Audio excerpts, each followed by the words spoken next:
This is going to be my second in-depth video that I will have done for the Cabeasel. The first one was on how the top works, but this is going to be a video explaining how the actual easel function works. You can see I'm tightening up these screws here. That's for the tilt control. The tilt control controls the angle of the easel itself. And now you see I'm working on removing the pins that control the easel base.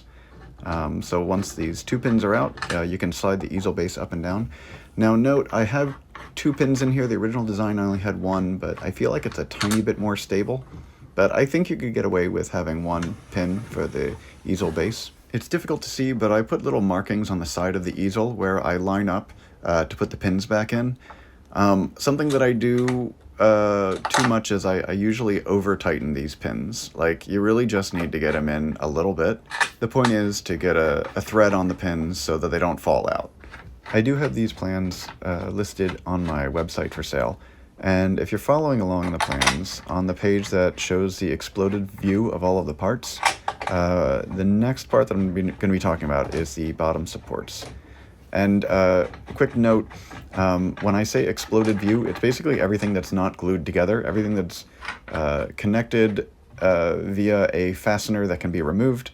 That's how the Cabeasel is divided up in the plans. So, back to the bottom support. I'm adjusting this, setting the bottom support to its highest height. This will expose the threaded ports for the cradle accessory, the cradle support. The cradle support is carved out of a single 2x2 that was used in a crate.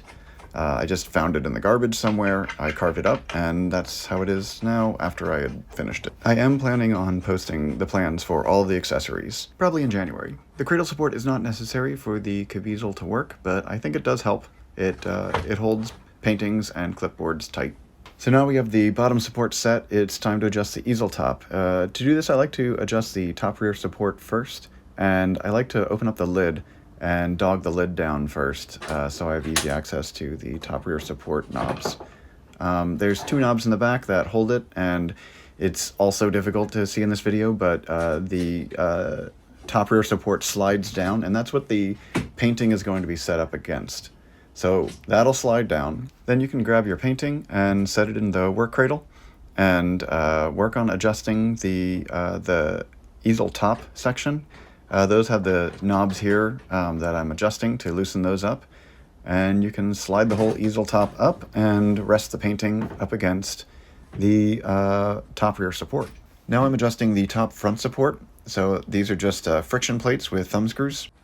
Now, you may want to use your lean bar, and in order to get the lean bar to attach, you need to drop the top front support all the way down to expose the lean bar ports, and there are multiple lean bar ports. This is so you can work on multiple parts of the painting without readjusting the painting itself, but also I wanted something that someone who is left-handed could use as easily as someone who is right-handed. I believe everything in the Cabeasel is made for right-handed or left-handed people equally.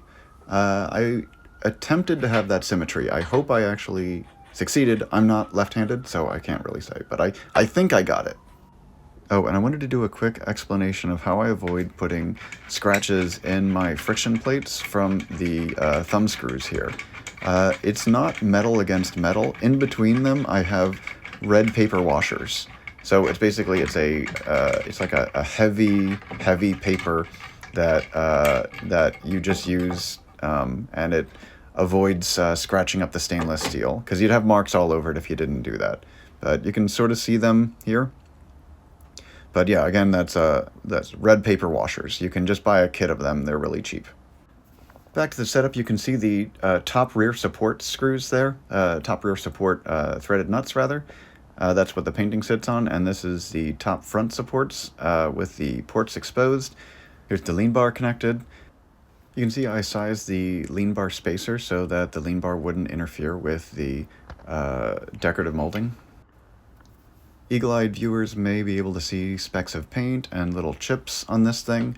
This is a working easel. I use it, and I try to keep it clean, but you still get a couple flecks of paint and a couple of chips, and I think that's fine, and I think it still looks pretty decent. Speaking of imperfections, some people have noticed the crack that I have on the easel base. This is old-growth salvage pine, and this crack has probably been there for decades, and I'm too stubborn to use a different piece for the front. I just love how tight the grain is on here. So I put in dovetails, and hopefully that'll hold it together for the next 100 years. I might do another walkthrough video like this. Let me know if you think it's helpful or if you think there's anything that you'd like to see covered. Thank you.